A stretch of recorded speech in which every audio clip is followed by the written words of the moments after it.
Hey, what's up, everyone? Welcome back to Bad Thoughts Studios. Today, I got the boys from Orange Grove 55 joining me. Our topic today is pretty much going to be talking about movies, theme parks, the correlation between them. We're kind of going to get into different things about, why people pick movies to make an attraction at these theme parks. But first, I want to introduce my boys. Start with you, George. How's everything, brother? Doing good. Go ahead and tell the people where they can find your content. Absolutely. You can first off, thank you, Tones, for having me on. Course, I love coming on here and talking shop, and you picked some great topics for us to discuss today, so I can't wait to do so. But in any case, you can find me on social media on X, formerly known as Twitter, at Disney George. You can also find me on Instagram, Threads, and Blue Sky under the Disney Italiano. And of course, you can find me on my home base on Orange Grove 55 with Citrus Corner, with all that sweet, juicy, but sometimes sticky Disney news and info. And you could also check out my new YouTube channel and my second Instagram, Citrico Central, sister channel to Orange Grove 55.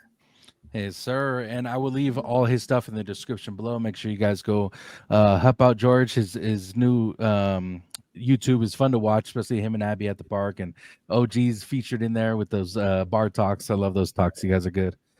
It's fun. Oh, it's a good time. It's like talking shop like on location. It's a different kind of vibe, you know. no, it's definitely a great concept too, because I mean, not that I follow a ton of Disneyland creators. I don't see that on even TikTok, which is very popular when it comes to Disneyland content.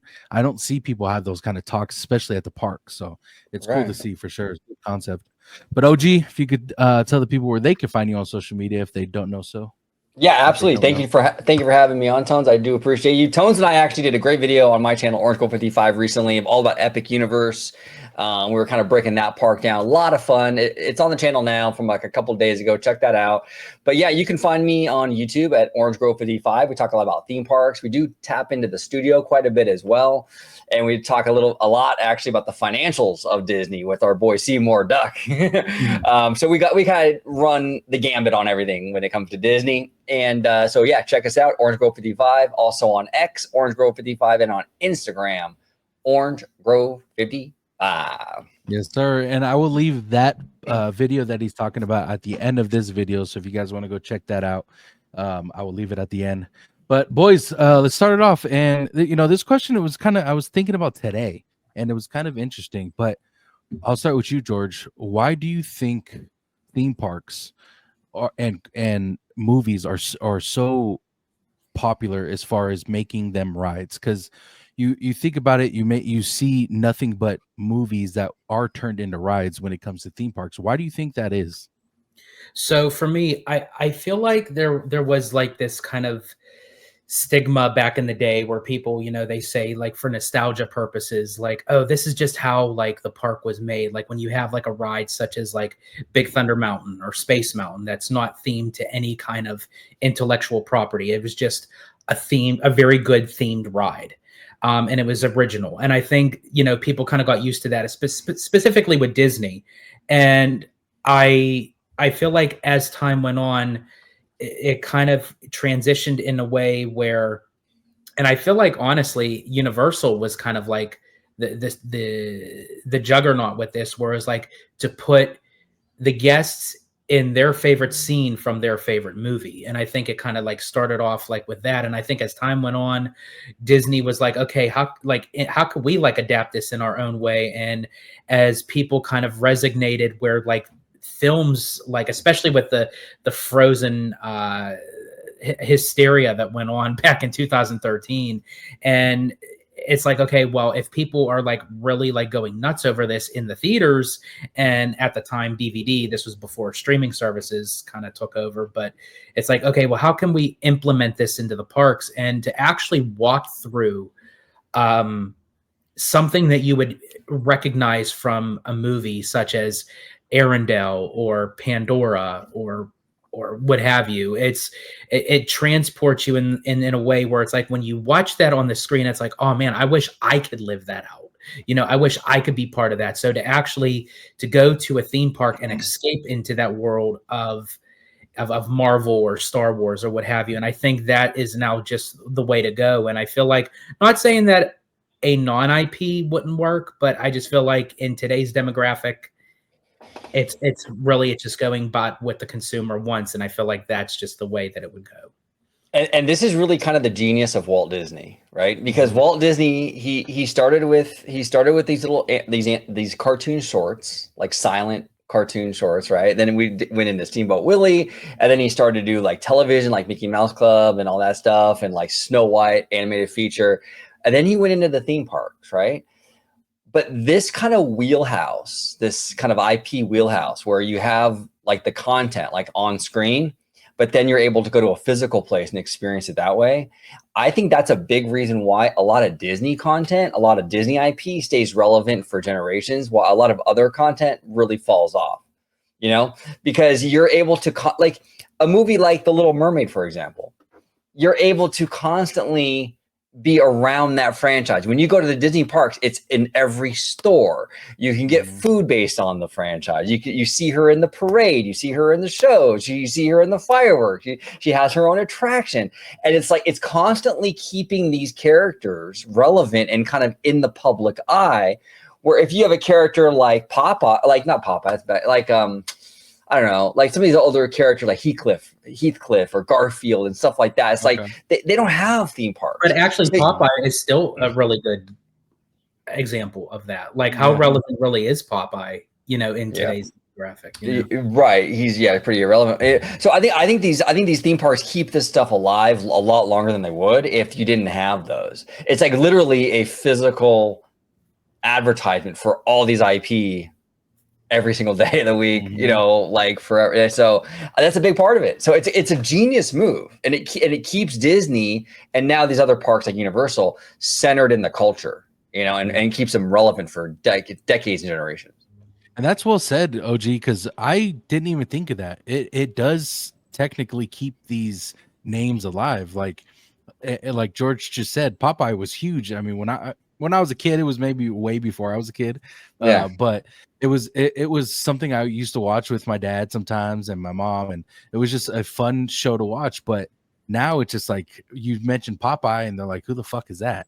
Yeah. So, but you mentioned like, you know, these movies that were famous or big back in the day, and now they have attractions at Disneyland. People know who you're talking about because of that, and because they wanted to watch the movie because they saw the attraction at Disneyland. So that's a great point I didn't even think of, because that's huge. Keeping these names alive, especially for, you know, Walt Disney himself, is very important. And I don't think those movies aged well for us, but as far as kids now, they wouldn't know who it is if it wasn't for the theme parks, in my opinion.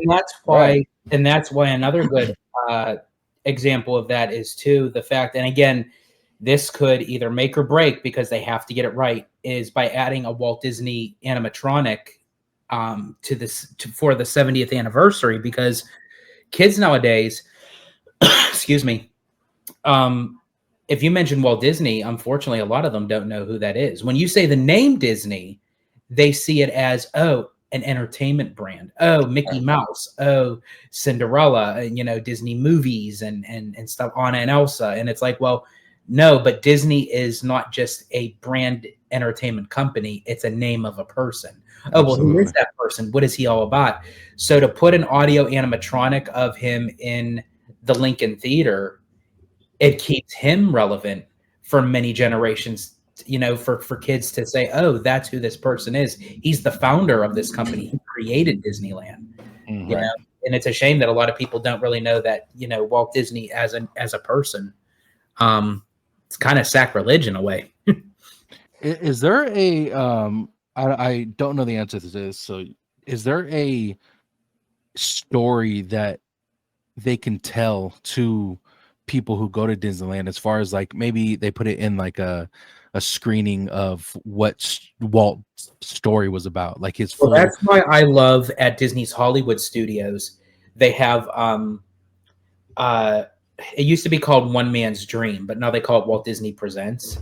It's basically like a little mini walkthrough museum, sort of like how they do the Walt Disney Family Museum in San Francisco. But this is actually in Disney's Hollywood Studios Park in Florida. And it shows pictures and it gives like dates of like when things came out. And it literally tells the story. As you walk through the building, it starts you in Walt's early days of how he created Mickey Mouse and the first animated short and then moving into Snow White and then how he moved into theme parks and cruise line and what have you. So that's what I wish that they would incorporate something like that into Disneyland, because I feel like it would have a stronger impact, because Disneyland has more of that that home feel, that like literally Walt's presence is there because he literally walked that park. His handprints are on everything in that park. Yeah, that park, that was the only park that he enjoyed, and he enjoyed it for a decade. A little over a decade before he passed away in 1966, you know. But there was a great documentary, I think it was in 2015, if I'm not mistaken, on PBS called Walt Disney: The American Experience, which was the one I think to this day is still the best. The best at really breaking down Walt's kind of journey. Yeah. I would love to see maybe, obviously, if you put it in a theme park, it would have to be more of a Cliff Notes kind of version, more condensed. But I would love to see something like that, like somewhere in like a theater on Main Street or something where they just play that. I mean, I know we're going to get the animatronic, but I don't know how much. We don't really know much detail in regards to that in terms of what they're going to do with that. But I would love to have a place where you sit down with your kids and really like learn about this guy and what he did. You know, he's this kid from Marceline, Missouri, you know, in 1901, and he goes to LA with like $30 in his pocket, and he builds an empire. I want to be able to go to something at Disneyland and really just break that down and educate young people, you know.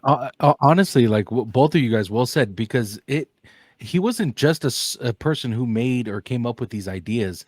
He's someone who's made something that even to this day people just can't wait to go to.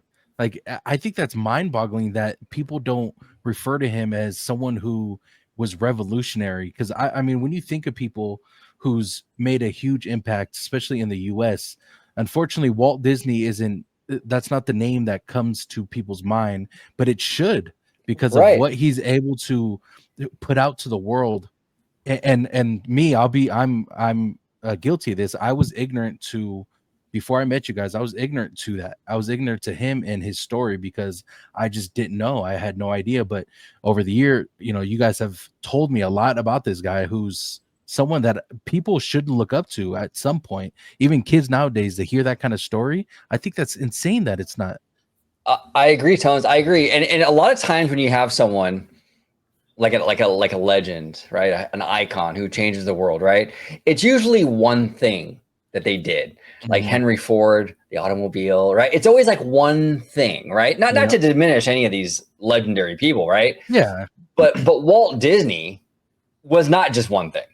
I mean, you're talking movies. Oh, well, here's a huge ass list of like all these, you know, how he changed movies and cinema. Oh, you want to talk television? You know, I mean, the Mickey Mouse Club and all that stuff, like revolutionized television back then. Oh, you want to talk theme parks? We got that too. Oh, you want to talk music? Even just music. When you have like It's a Small World and all the When You Wish Upon a Star, these are legendary songs that, like, I mean, music, movies, TV shows, theme parks, you know, like basically everything that our current pop culture like is grounded in was pioneered and all but invented by this man. The first animated feature, that was Walt.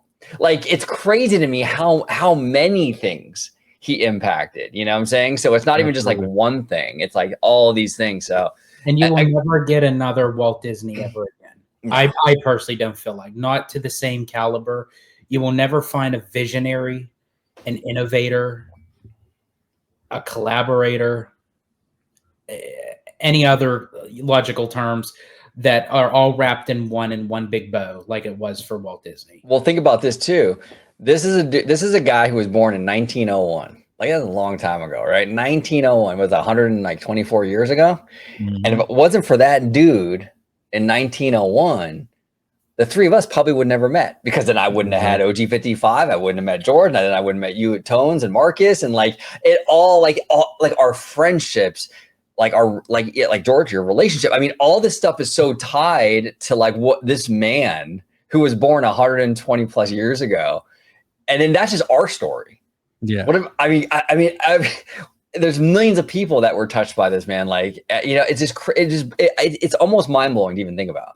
Yeah. And like I said, and it's still not talked about enough of what he's done, in my opinion. And like I told you, I was ignorant of it. I had no idea until I met you guys. So I think people do need to at least do a little bit of research of what, this man was about and how he did it and how he went about it when he was young. But I like to go back to what we were talking about. I do think, like George said, they should have some kind of, at least like a little story of what he had to do to make Disneyland and what it was in some kind of park or attraction, because it's something, even with the animatronic thing, it's taken too long for us to get this. And yeah, they have a statue of him, but what else, like, physically do we know about this guy as far as his looks or what he has to say if you don't look him up? And that's unfortunate, especially at the park.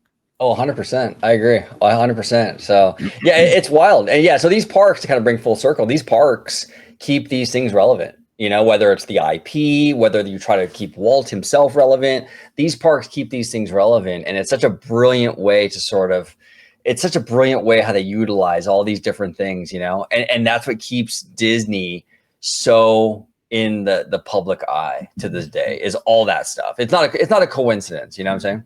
Yeah, exactly. Excuse me. So to ask you guys another question, why do you think it's movies that they draw more to rather than like books or comic books or just other things that have, big names or attractions that you can even come up with rather than having to draw it from a movie? Why do you think that is? I think with the movie thing, and I think this is going to change. I do think it is going to change because I think television is changing, but I think that Disney, I think they see the movies as more of this timeless mainstay. So they're like, these are the things that we can put in our parks, these physical places, and they'll stay. Like, people will still like it years from now. I think they viewed for a long time television like a blip on the radar, like the Disney afternoon. It was like, I think they viewed that as like, kids of today like it, but is anyone going to care in 50 years? And I think they vastly underestimated the popularity of that stuff. I'm glad you actually mentioned that, OG, because we recognized that this past weekend when we went to the El Capitan for the 30th anniversary for a Goofy movie. And even the producer, the director, and the actor, Bill Farmer, who does the voice of Goofy, Kevin Lima, the director, and Don Juan, the producer, they were just as shocked that a little movie that they made back in 1995, they never thought would have had the impact that it has, that as generations went on, it became this surprise cult classic. Yeah. That anytime that if you were to mention a Goofy movie, it's like, you would think, oh, well, what is that? Oh, it was a little toon movie that they made back in 1995. No, I mean, you wouldn't believe the amount of people. It sold out for that event in less than 24 hours. The whole entire theater was booked out. And these were diehard fans. I mean, you talk about like people were saying the lines, they were singing the songs along with the movie. I mean, these were dedicated fans, and it like surprised the people who created it.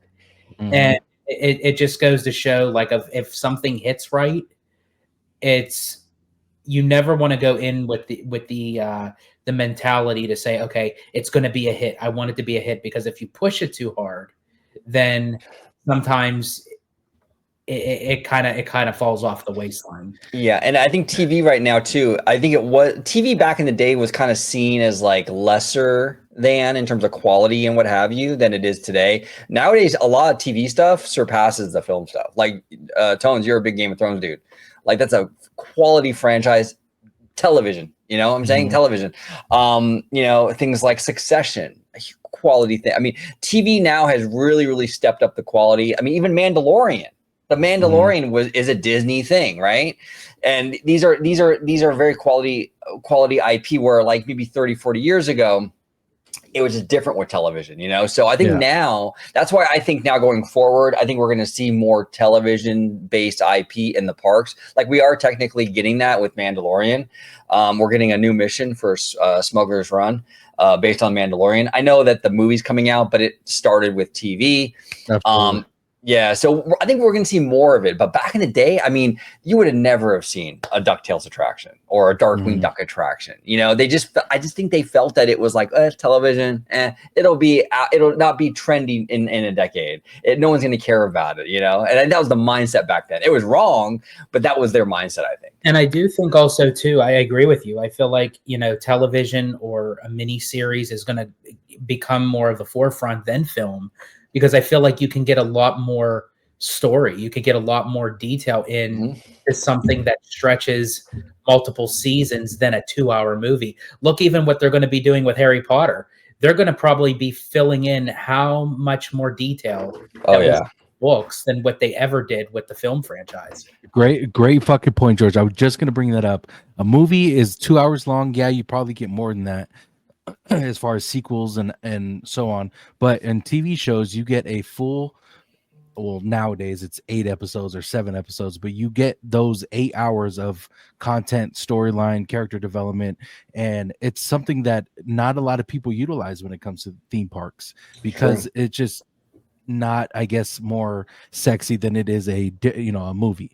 And there is more stuff that we can go into detail with TV shows that you can utilize that in the parks, but unfortunately we don't see that very often. Of course, The Mandalorian is probably the only TV show that I can think of that is in any theme park. Like, can you imagine, like you said, Game of Thrones in a fucking theme park? Oh, no. Dude, I'm telling you. And that would be such a great franchise. Like, I don't think Universal will do it because it is an edgy franchise, you know, with the tits and wine, right? but I mean that to step into that world, man, would be just dude, if Universal was to be able to pull that off, where they could literally have like women walking around with their tits hanging out serving beer, man, they got it made. Yeah, I mean that franchise, you want to talk? I mean, we did a video the other day, Tones, on Epic Universe. You want to talk about epic? That's a franchise that's epic, dude. Absolutely. 100%. What's that? The series or the tits? Both. Both.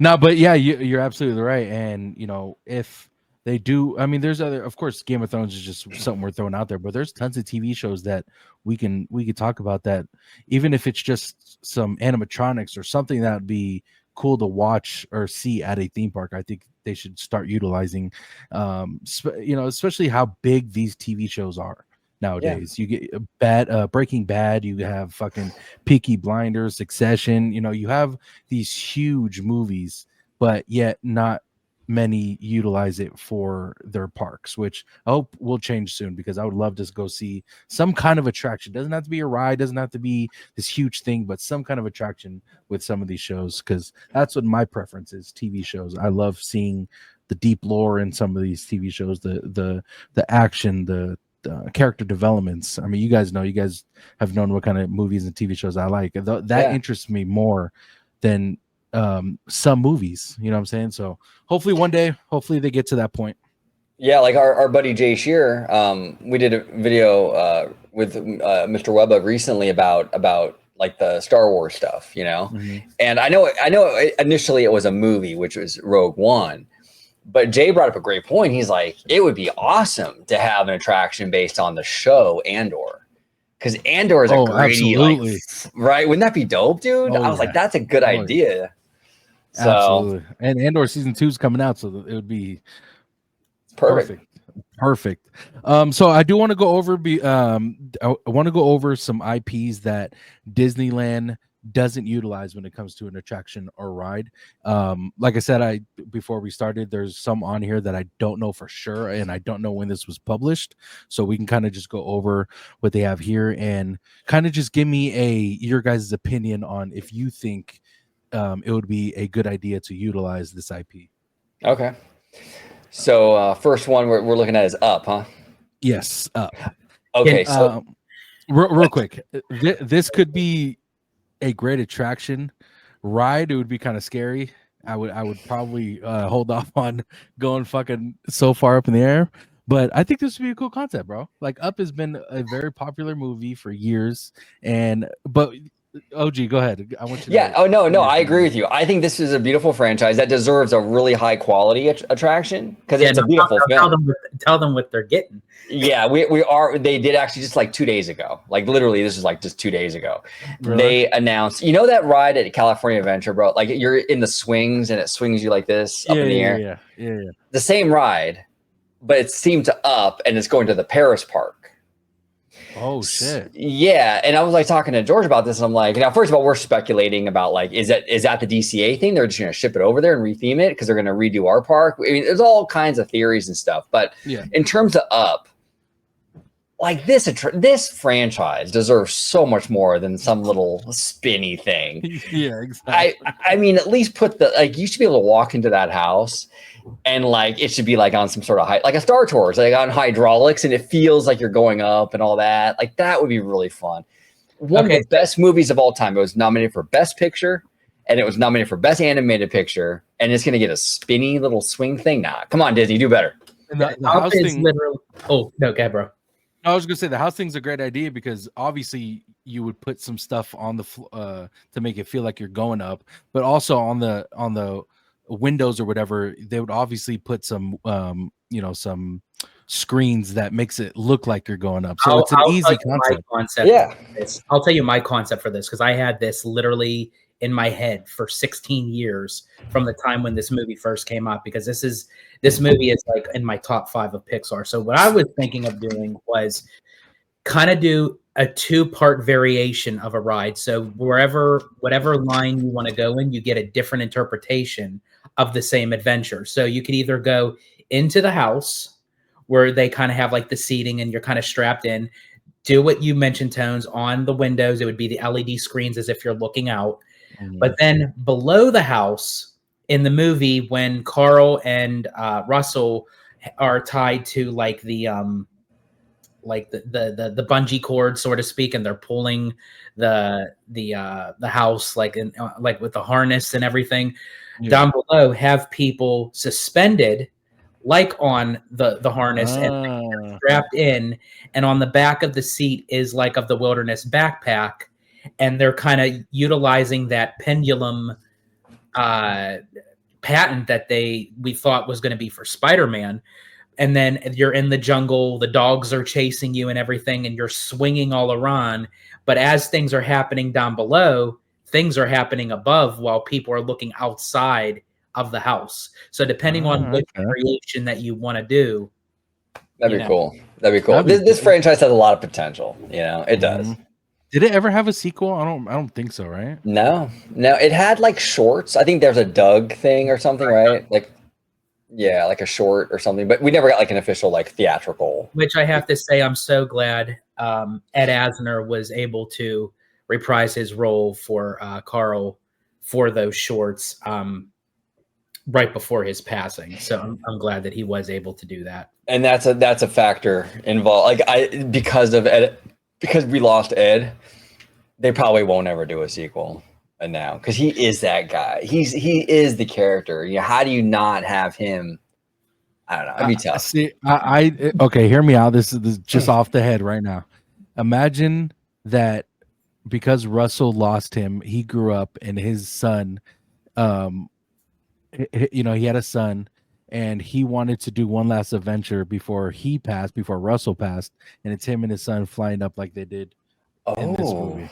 That's interesting. So Carl passed. I like that idea. I like that idea. Have Russell like the elderly, right? Exactly. Like Russell would be the elder father or grandfather, and he had such a good time with him that now he wanted to do like he did with Carl. I think that'd be fun, no? That would be cool. Yeah, if you go that route, I like that a lot. Actually, that'd be cool because it then becomes not a typical sequel. That. Oh, okay. It's like something like it's a sequel to that, but it's its own originality, right? Its own movie, and a movie like that. It is kind of like Coco, for instance. Like you have the older grandma who's very old, and it was Coco, right? Yeah, it was Coco. The grandma is very old, and like to make another movie like that, it's very hard because you have an older or an elderly person who is not probably going to be in the next movie. You know what I'm saying? Yeah. And you don't know if you should in that movie. You don't know if you should make him a little older. You know, same age. Like you don't know what to do. So it's very complicated. I get it for it to do a sequel, but you never know. They might come up with something. That's pretty cool. I like that idea. To see if I believe his name is Anthony Gonzalez, who is the voice of Miguel in Coco. I'm curious to see if they age the character because now he's in his 20s. At the time he did Miguel, I think he was only like 11 or 12. Wow. So that movie came out that long ago? 8 years ago. 8 years ago? Mm-hmm. Feel old yet, OG? Yeah, that's wild to me, dude. I feel like that movie just came out. That's crazy. That is absolutely crazy. Oh, fuck, man. We're getting old, guys. We're getting old. We're getting old. All right, so the next one is one of my favorites, Percy Jackson. Okay, so this for sure I know does not have a attraction or a ride. Don't get me wrong. I loved the movie when it came out. I loved the story of Percy Jackson. Not a huge fan of the TV show, as most of you guys know. Just was very underwhelming when it came to seeing it on screen. But at the same time, I think this would be a fantastic fucking attraction in the theme park. And I think it would bring in a lot of people to come see this specifically because it is Percy Jackson. But what's your guys' opinion on this one?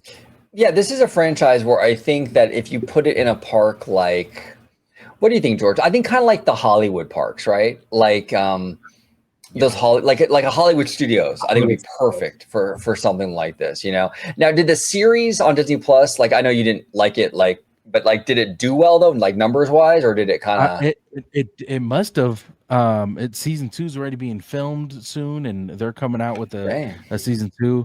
Like I said, I personally didn't like it, but I know a lot of people loved it. Unfortunately, I don't know if I'm going to watch season 2 yet. I'm still on the edge of it, but from what I hear, people loved it.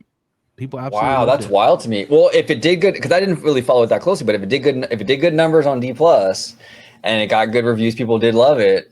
You know, maybe we will see something eventually. You know, we'll see how season 2 does. Oh, you know, come to think of it, yeah, when George and I were at D23, they showed us some of that, didn't they, George? They did. They showed us a little kind of small, like a little of like for season 2.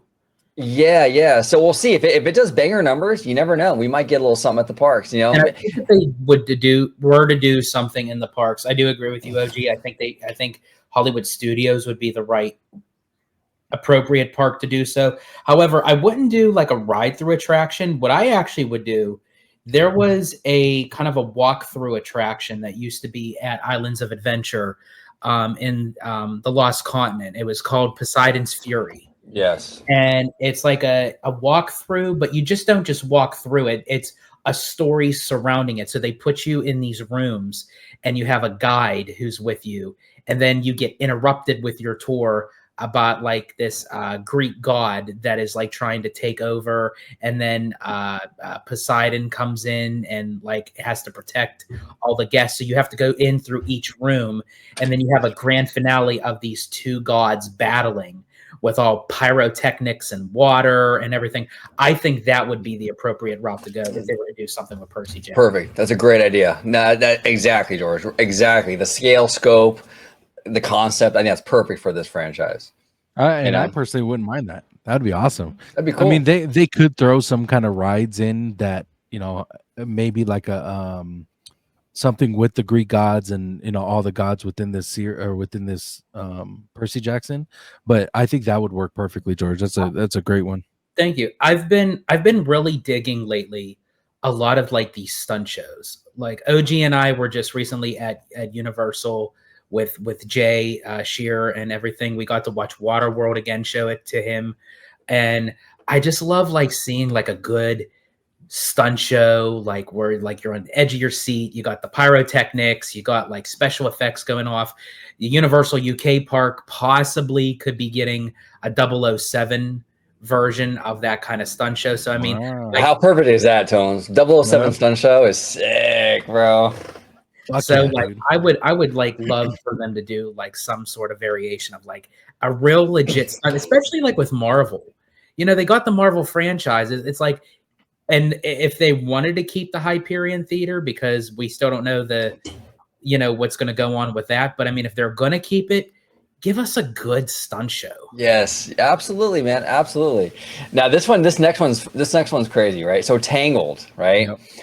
We technically, well, we don't have an attraction here in the States.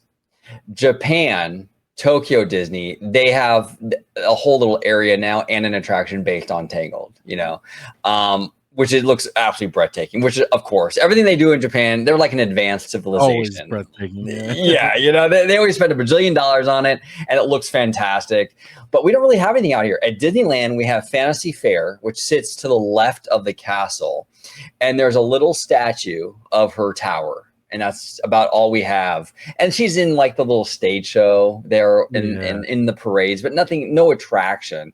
And then in Walt Disney World, they have Tangled bathrooms. Yay! Tangled bathrooms, yay! So that's about it. But Tokyo, they got a full-fledged attraction, dark ride. You go through, you see the floating lanterns, gorgeous. But yeah, we need more Tangled. Say like, and they are really clean, nice bathrooms, but people are like, oh my gosh, but like those Tangled bathrooms, like they're worth it. It's like, I don't give a fuck. Like, like you could not even have a themed bathroom. Like I'm just going in there, taking a piss, washing my hands, and coming out. Like that's always confused me. I don't understand themed. Oh, and then also too, Disneyland Paris for their update, because they have a second park called the Walt Disney Studios Park, and that's going to be transitioning to Disney's Adventure World. Not really a huge fan of the title, but they're going to be getting a Tangled spinner ride. And actually, Mandy Moore is confirmed to come back and read some lines of her character, Rapunzel, for the attraction. For the attraction? Nice. Okay. I mean, I personally, Tangled was huge when it came out. People loved it. It's one of Rapunzel's Disney's, you know, huge princess. I feel like Tangled is like the little sister to Frozen. It's like she wants to be something. She's trying to catch up, but like Frozen is like always in like the spotlight of everything. Well, Frozen, or not Frozen, I'm sorry. Tangled was like, because like that was like in 2010, right? Correct. And prior to Tangled, it was kind of like, because everything was moving to CGI, but all the human characters in the CGI movies before that, like that you saw like for Andy and stuff in Toy Story, they were okay, but they looked a little weird, right? They looked a little wonky. They look like their mother knew their cousin too well. Yeah, right, exactly. And so it was like with this weirdness, and I was kind of wondering. I think a lot of Disney fans were wondering, like, how are they going to transition to the CGI era for the fairy tales? Because you can't have these wonky looking humans walking around. Like with the fairy tales, everything is based on these humans, like the princesses and all that. Tangled hit the nail on the head. That the look of how they did it was perfect. And like, okay, I can see fairy tales now in this CGI era. Okay, they really knocked out of the park. And the other thing too is Tangled really revitalized Disney, because up until Tangled, they were kind of struggling, man, like with the animation, you know, for like 5 or 6 years prior to Tangled, they weren't doing so hot with the animation. Tangled came in, was a massive hit for them, and kind of revitalized everything. So that was a big movie for the company. And I think honestly, Tangled would have done even bigger numbers. I feel like it just didn't get enough marketing. I feel like if they would have pushed it a little bit more, like how they were doing with Frozen, it would have had Frozen numbers, I believe.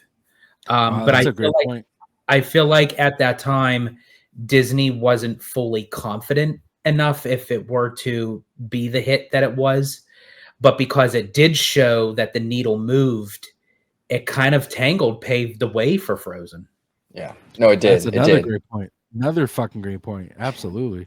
Yeah, it set the stage for like that CGI princess look and aesthetic and all that, and that led right into 2013 with Frozen and all that stuff. So yeah, big movie. Absolutely. I loved it. I thought Tangled was amazing, and actually one of my favorite Disney animators, Glenn Keane, spearheaded that film. He was working on that thing forever, and I think at one point it was a hand-drawn animated film, because he's a hand-drawn animator. Okay. Yeah, he was working that story for years, and then Disney went through that CGI transition, and then he had to convert and change it up and do CGI. But there was like so many renditions of that film. They were initially just going to call it Rapunzel, and then they were going to call it Hairy Tale, and they settled on Tangled. Yeah, I'm good. I'm good on the Hairy Tale. Let's say Tangled was perfect. Tangled's perfect. Yeah. So the next one's Lady and the Tramp. I mean, we don't have to get too much into it. I mean, this one specifically says the 2019 one. I wouldn't care if they did or did not have an attraction. The only my thing opinion, they have kind of themed to Lady and the Tramp down at Walt Disney World is a restaurant in Magic Kingdom by the name of Tony's, which is after the restaurant. One of the worst restaurants you will ever eat on Disney property. Wow. So great concept, but not so great food. Correct.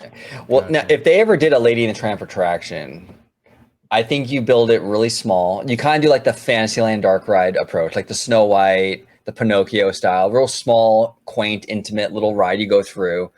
And, you know, you kind of do, you know, like Universal kind of did something with their Secret Life of Pets, you know, IP, right? So it could possibly work in that small kind of dark ride kind of concept.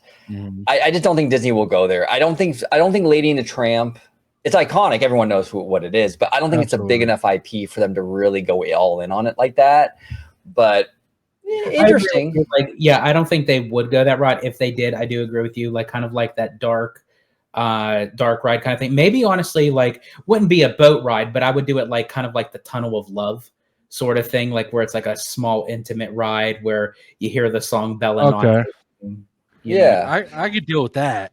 Like that's simple. But as far as like a huge attraction, I think it would be bad idea. No. The restaurant's perfect. Leave it as a restaurant. Maybe get some better chefs in there with some better menu items, and we'll be good.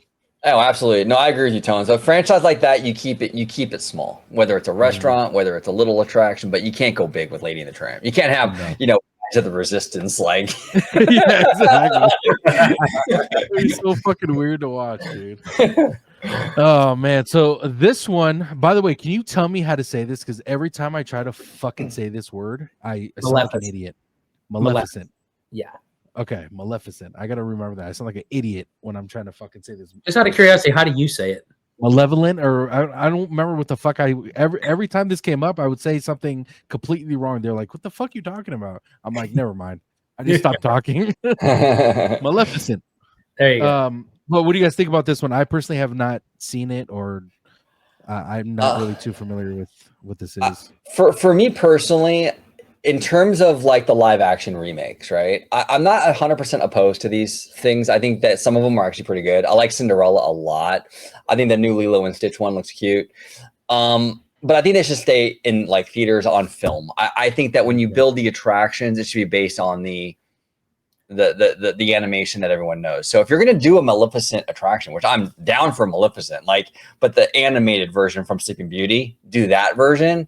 I would, so do her, but don't do the live action one. You know what I'm saying? So keep the live action stuff on screen, but when you're doing the theme parks, I would keep it the classic versions. That's just my own personal, you know, kind of take on it. I agree. I've seen both Maleficent films, the live action. I prefer the first one over the sequel. The sequel wasn't really my cup of tea.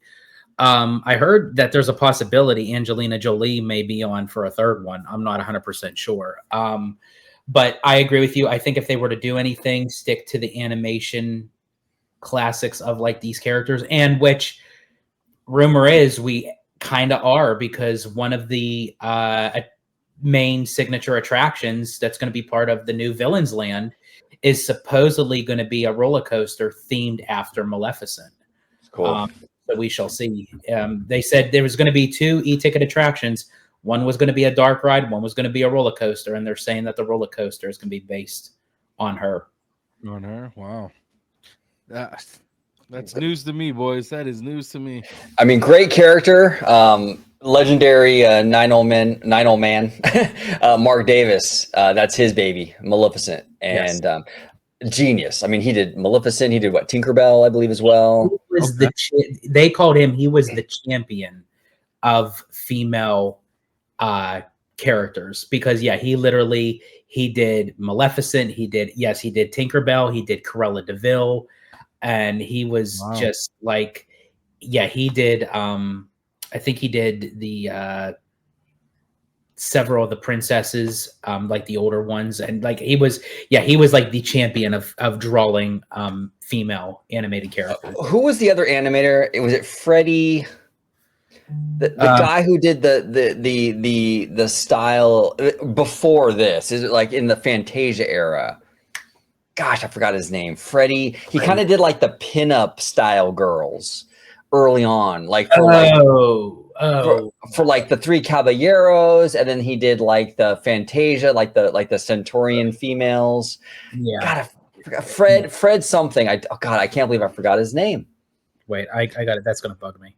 He is amazing. He was also another legend where he really nailed that animated female style, like Mark Davis did. But wow, yeah, I think his first name is Fred, but I forgot his last name. I can't believe I'm drawing a blank on it. So I don't know. Name a thing he did again. Which one? The Fantasia, the females in Fantasia, like the half horse, half human. Was he one of the 9 old men? Yeah, he also came up with Mickey Mouse's new look for Fantasia. Fred, is it Fred Moore? I think it might be Fred Moore, dude.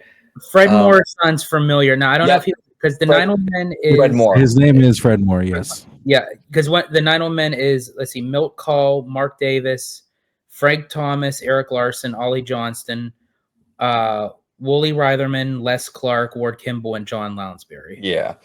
They're called the Centaurettes. Yes. Yeah, he had a cool style. I liked his style, dude, because he had like that kind of like that pinup girl thing going on. I'm like, that's kind of a dope look, you know. And then he revolutionized Mickey because he came up with the look for Mickey for Fantasia. Now pre-Fantasia, Mickey was more like not as dimensional. So he gave Mickey a little more dimension with like the pupils. And I feel like that's like the route that they went, like starting at that point. So really, Fred Moore was like the one that kind of gave Mickey his signature look even now, even though it kind of updated through the years. Yeah. Make him look more modern. But basically, Fred Moore's concept became more of the template moving forward. Yeah. Oh, he's a genius. All those guys and gals back then were just freaking crushing it, dude. It's insane. The amount of talent that was going around back then, you know? You have to really think of that too. Like back in the day, there was nothing to go off of.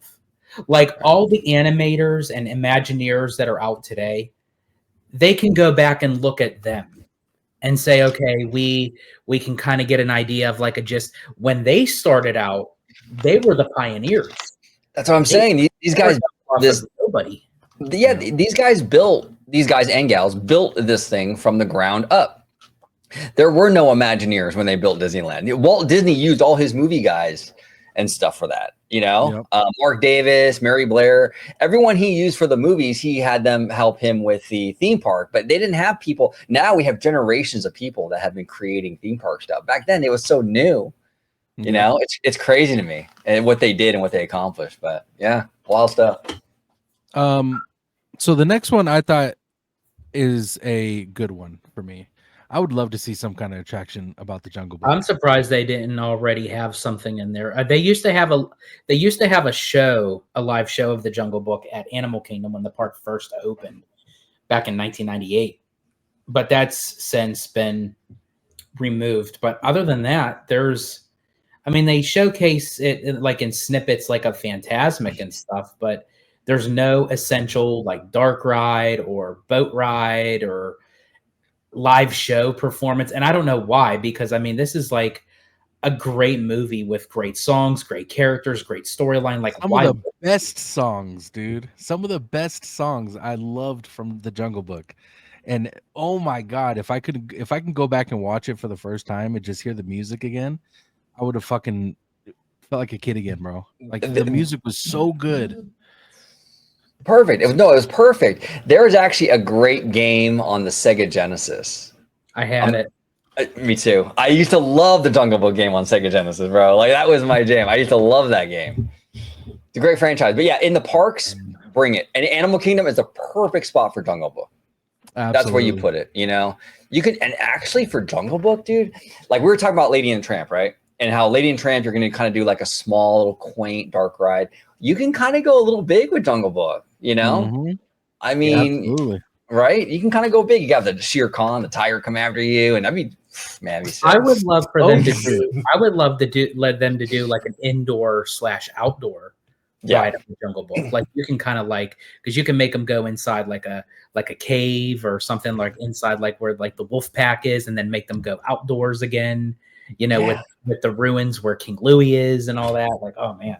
Oh gosh, absolutely. Yes, absolutely. And this is real quick, Todd. I just want to say real quick before we move on. This is the frustrating thing with Disney is that movie that they showed and that's on that picture on the site from the 2016, I think it was, Jungle Book live action. Yes. Wow, it's almost been a decade. That's freaking crazy. That movie crossed $1 billion. So this is a franchise, Disney, that's viable. Wow. That movie made $1 billion, dude. I didn't know that. Yep. See, it makes you think, like, don't get me wrong. You guys aren't, totally like Disney's perfect, but there's certain things that you think about when it comes to Disney and you're wondering why they don't do something like that to make them more money. So I told our good friend Mr. Webber today, I was like, I would love to just be I would just love to be a fly on the wall in like one of these meetings, whether it's for the parks, whether it's for the studio, and just like listen to what they say. And at the end of the day, to just turn around and like say, like, what the fuck are you doing? Can you imagine George as a fly though? I mean, with like his little chest hair and like absolutely. George would somehow be the only fly to ever exist to speak English and actually talk shit to the people he's looking at from the wall. Yeah. It's like fantastic. It's like I'm a fly, I eat shit, and I'll talk it too. Yeah, exactly. Fantastic. So I passed Princess and the Frog, of course, because it's finally got a ride. Yeah. Also, what was the other one? The Hunchback of Notre Dame. I mean, not really too. I mean, it was a good movie. Loved it. I will say this though, they had a really nice show. Yeah, it wasn't really long, but it was like a decent amount of time of the show at Hollywood Studios. I actually enjoyed that show. It was back in like the late 90s, early 2000s for the millennium. I actually liked that show. I mean, obviously, I don't think it's like as relevant enough, to keep now. But at the time that they had it, I actually liked it. And didn't they? Exactly. OG, correct me. Didn't they also have something out at Disneyland? But it was like an outdoor thing. Like there was like no festival. It was like you were like outside, like crisp in the sun. Festival of Fools, I think it was, and it was actually where Galaxy's Edge is now, I believe. Which was a cool show, but actually Disneyland's not Disneyland, but Disney's 100th anniversary recently from like a couple years ago, we got a fireworks show, which is actually coming back this summer for Disneyland's 70th. But the fireworks show is called Wondrous Journeys. Tones, I got to send you the video to this fireworks show. It's a piece of art all the way through, but they have some Hunchback stuff in there that was, oh my God, I'm getting goosebumps even talking about it, dude. Like it is so insane, bro. The music, and then you see it, it's just incredible, dude. Absolutely incredible. But we never got an attraction though. Just been in shows. I mean, that's it. Don't get me wrong, the movie was fantastic, but I don't think it would be beneficial to put some kind of attraction or land specifically for this movie. I don't think it would be utilized well if they did. Yeah, no, I agree with you. The story, I mean, it's a cool story and stuff, but I think it lends itself better to like little snippets of like maybe in the fireworks or maybe like a little stage show here and there. But like to have a full blown attraction, it doesn't really work. Yeah. I agree, But the one that would fucking work is this movie right here, Hercules. Dude. Oh my God. When I went to Disneyland, I believe one of the first questions I had asked Marcus, because he was kind of my tour guide there. Yeah. First question I asked him, I was like, dude, please tell me there's some kind of Hercules, like something ride or it's something. I want to see Hercules because it's one of my favorite Disney movies of all time. Loved it. He was like, no, bro, there's not really much here with Hercules. And nothing. I was pissed, bro. I was pissed, but please give me your guys' your guys' opinion on why and what's going on with it. Well, first of all, I want to give a big shout out to our friend Kareek, who absolutely loves this franchise. Kareek is the man. He's awesome. We love Kareek. But here's the thing. I agree with you, Tones, 100%. And here, if they ever made like another park, like let's say a 5th park in Walt Disney World or a 3rd park in California, you can do like a Heroes and Legends park. You can do like a Hercules Land, and then that would actually be a great park for your Percy Jackson too. Because I could see Hercules and Percy Jackson being in the same park. Ooh, I like that. I like right? That would work really nice. So, yeah, this franchise is like made for an attraction. I mean, this is like the most epic, adventurous. You know, they got the mythology, the hydras, and all that. Dude, this is perfect for. And this is the ride you go big. You go big e-ticket. So, absolutely, bro. And the type of ride vehicle I would do, obviously, I wouldn't do like a coaster, but I would utilize like Pegasus and kind of sit on him, like kind of like how you would sit on like the Tron light cycle.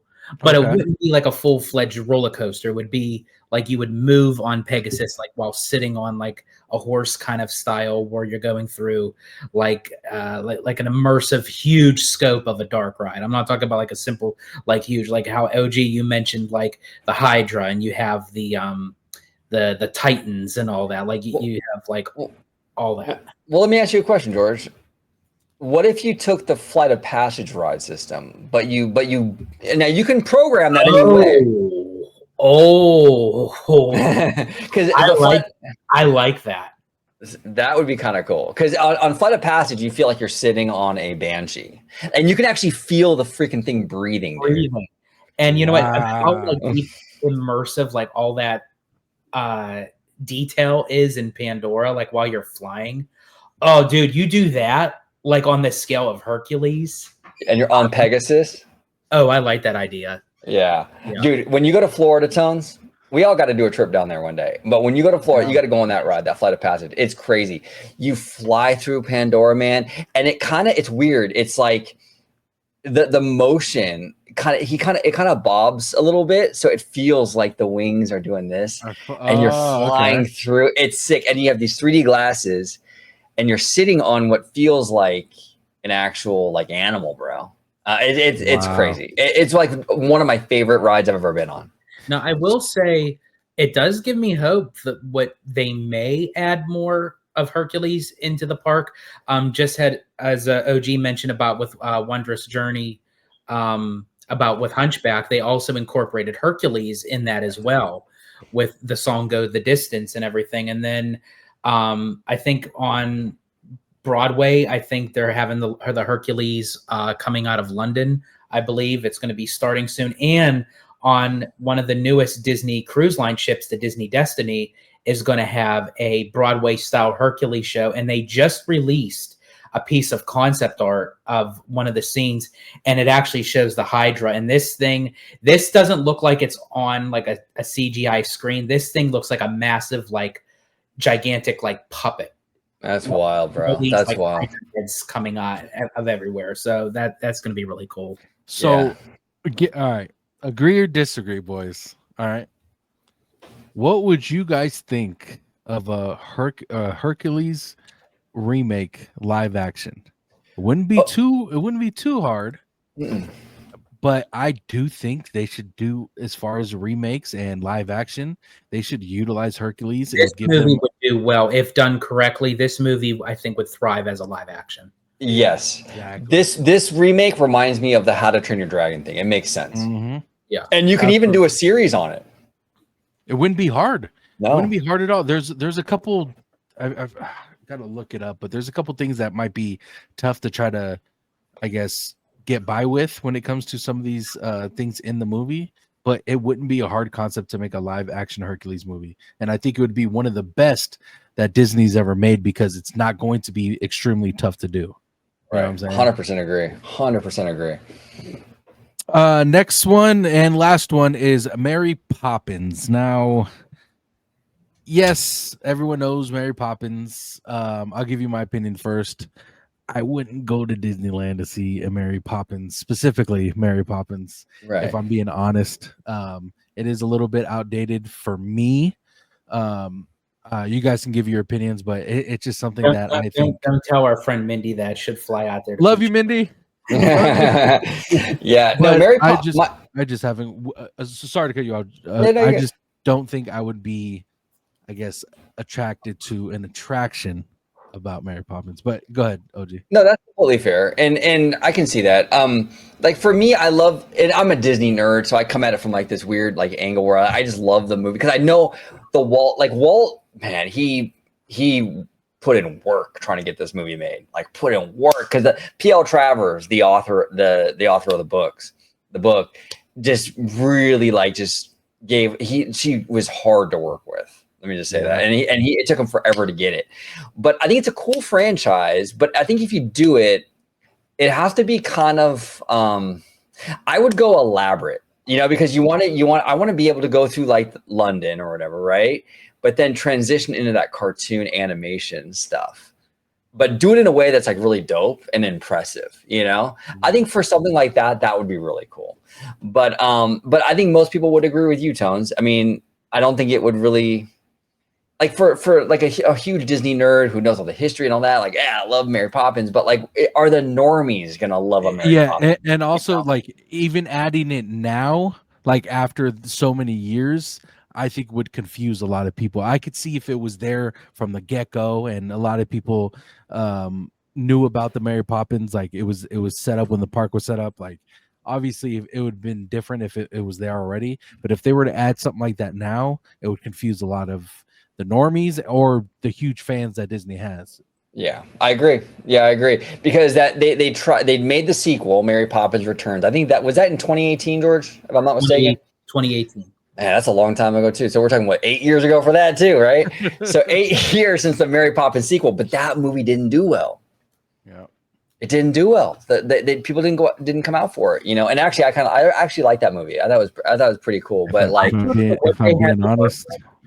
if I'm being honest, didn't even know there was something that came out in 2018. Wow. Yeah. I will say though, honestly, for what they had to work with, because obviously, with the original Mary Poppins coming out in 1964, they had to keep her more youthful. So obviously they couldn't use Julie Andrews. They got Emily Blunt to portray the character, which I think she did very well.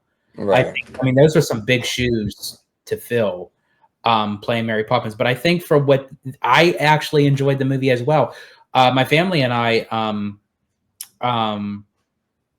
at the time, with my son, my mom, her boyfriend, my ex Chocacabra, we all just like went to the movie theater on Christmas Day, and we went to go see. And I love how they were able to get Dick Van Dyke to be part of that as well. As far as like the attraction goes, I agree with OG. I wish they would have to do something elaborate, very big, like start off like having like outdoors, like of Cherry Tree Lane, and then you utilize that maybe as the cue, and then you get integrated into like the chalk drawings, right? Go into the animation, and the attraction that I think would be really cool is to start off of this gigantic, maybe like double-decker carousel. And you start off and it's a normal carousel, but then it pivots off and it does exactly what the horses do in the movie. And you're doing like a derby kind of like horse race. So the horses come off the carousel and then go through this dark ride. Yes. That's fucking brilliant, bro. That's fucking brilliant. I love that. That would be so cool. That's absolutely brilliant. Now here's the thing. Mary Poppins Returns. I actually saw that at Disney, in Burbank, the studio. Oh, nice. Yeah, family member. He's like, he gets these screenings every now and then because he's part of the what they like the Oscar thing or whatever. Yes. And so he got invited to the screening on the lot, and he's like, "Do you want to go?" I'm like, "Fuck, hell yeah, I want to go, dude. Dude, to see a Mary Poppins movie on Disney, like that's awesome." So we saw it. It was cool seeing it there for sure. It was really, really cool. And back in 2019 at D23, they announced that there was going to be a Mary Poppins section added to the UK pavilion, Epcot. Which they did in a rendition of Cherry Tree Lane. There was going to be an indoor attraction, but we found out years later that concepts got leaked just because it wasn't going to be done. It was just going to be an indoor teacup spinning ride, which not a whole lot of people were happy about, which we were happy the fact that it didn't get made, because that's what we would have got in return. Right. Absolutely. Mary Poppins returns. Yeah, Mary Poppins. Before we get out of here, boys, I'm going to ask you guys a quick question from you guys can either go from the list that we seen on this or another movie that you could think of. Let's go with Disneyland specifically. If you had a ride to put into Disneyland that's not already there, and we'll go with ride or attraction, up to you guys. If you guys had to put a ride or attraction, what would you guys put in there that's not in there quite yet? I think OG, I don't know, maybe not, but I think we might have the same one. Well, go ahead. You start. No, you go. Yeah, I would go Tangled. I think Tangled I think there's a spot, the Fantasyland Theater, which is right across from Small World, is rough, man. It looks rough. And you take that out, you can put a decent dark ride in there. I would put a Tangled dark ride in there. It's technically Fantasyland. That's what I would do. I think Tangled is a really, really cool franchise. Like I said earlier on the show, it's an important franchise to the company in general. It did kind of revitalize the animation from 2010 and on. It kind of did give them their Disney princess look in the CGI era. Yeah, I go Tangled, man. I think it'd be great. I think it's perfect. What's that, you, George? Yeah, what about you, George? For me, no, actually, we kind of went two different routes. Now, this movie does have an attraction out there in a Disney park, but it's not at Disneyland. It's actually at Tokyo Disneyland. Oh, okay. But for some bizarre reason, I don't know why Disney has avoided putting this movie into an attraction at any of the domestic Disney parks. For me, it's my favorite Disney animated film of all time. I feel like it was the one that kind of like rubber stamped like Disney animation going into the Renaissance era, and that is Beauty and the Beast. Yeah, Beauty and the Beast is that movie puts a lot of Walt Disney's movies even to shame a little bit. Like, that's a great movie, dude. Yeah, absolutely. And actually, I would put it in the same spot that OG would put Tangled, because there you go. I can't stand that Fantasyland theater. It's god awful. It's ugly. It doesn't fit in with anything. I feel like it's completely outdated. And there's so much space and room that they can do with that, or as OG calls it, the Wonder Bra Theater. Yeah. Hey, Tones, when you have Pennsylvanians saying it's outdated. Yeah. It's bad. Outdated. So yes, I would do Beauty and the Beast. And honestly, kind of just going off of that, I don't know why Disney has stayed away, even back in the Michael Eisner era, that for some reason it's like they can't. It's like the Disney Renaissance era films are like a leper. It's like they can't touch it. I don't get it, bro. I mean, Jones, you went on Indiana Jones, right, at Disney? Mm-hmm. Absolutely. Can you imagine using that ride system, the Jeeps, for a Lion King ride? Bro, how sick would that be? You're like on a safari. Dude, why haven't they done that? It's perfect. It's absolutely perfect.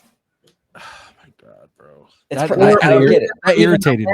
Where you can ride a magic carpet. And I'm not talking about like one of those like spinners that are like sitting in the front of Adventureland down in Magic Kingdom. No, I mean like an elaborate magic carpet ride, like in the sky with all the stars, and you go to the different locations that you go to. Like, I don't get it. Beauty and the Beast, Aladdin, The Lion King. I don't know why. It took how long for us to even get The Little Mermaid?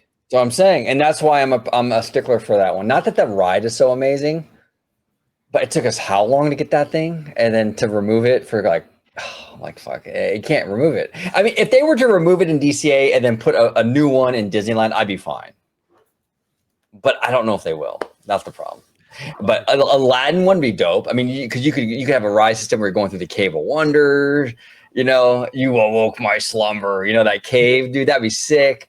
Lion King, a lot of potential there. I mean, there's a million possibilities. That irritates me now. That really irritates me. Why that'd be a great concept for Lion King. Oh yeah. You know how many times women had said that to me? Said what? You've awakened my slumber. Oh my God, George. That's crazy. If I had to pick one, definitely be Hercules. I think Hercules I do think though, if they had to put an attraction, let's say today they were like, let's put an attraction in, I would definitely advise them to kind of go with either a live action or like a sequel to the movie. I think they should go with the live action version because, like I said, it's not too hard for them to do. But I do think they should have a refreshment in people's minds of how good this movie was. Don't think they should change the storyline. They make it a live action, keep it how it is. Obviously, it has to look good.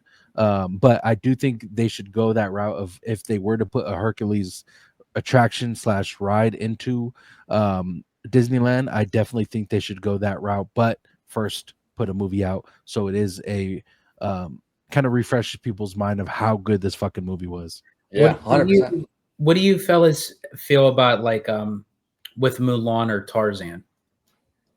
Tarzan's another one, kind of like Jungle Book, like it being the same kind of I guess umbrella as Jungle Book. Tarzan would be fucking fantastic, going through the trees, sliding and shit, and it could be some kind of like mist flying in your air as you're doing it. Come on, man. Like I think that very, very good movie. But in order for all of us to ride it, we have to be fit into a loincloth. Hey, I'm down. I'm fucking down. Let's rock and roll, boys. Let's rock and roll. If it means getting the fucking ride there, hell yeah. And then Mulan has potential too. You know, you can do that. You could probably put that in Epcot. They have a China pavilion there. You can do that. So there's opportunities, you know, for sure. Definitely. Well, any last thoughts before we get out of here, boys?